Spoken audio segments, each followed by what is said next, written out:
Welcome back to Daddy DIY Grilling. Have you ever cooked on charcoal and wondered why sometimes your food has that deep smoky flavor and other times it comes off tasting flat? That difference isn't your rub or your grill, it's about when you start cooking. A lot of us were told to wait until the coals are fully white before cooking. That advice sounds safe, but by the time the coals are white and fully ashed over, you've already missed the flavor window. That's why your food sometimes comes out bland instead of bold and smoky. When charcoal is still partially black with ash forming, it's releasing volatile compounds that give depth of flavor. At that same moment, grease and fat dripping onto the coals vaporize and bounce back as aromatics that coat your food. Once the coals turn fully white, you still have heat, but most of the flavor is already gone.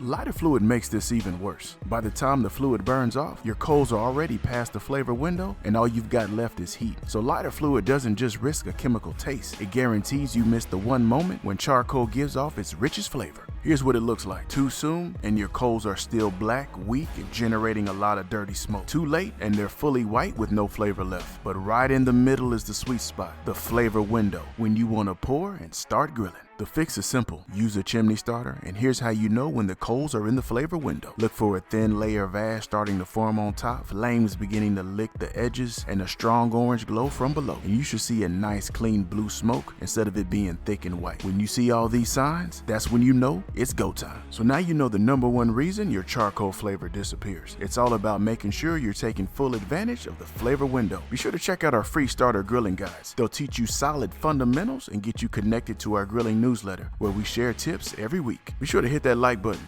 hit that subscribe button, and leave us some comments. We'd love to hear from you. Thanks a bunch for watching Daddy DIY Grilling. Until next time, grill boldly, serve proudly, and enjoy the process.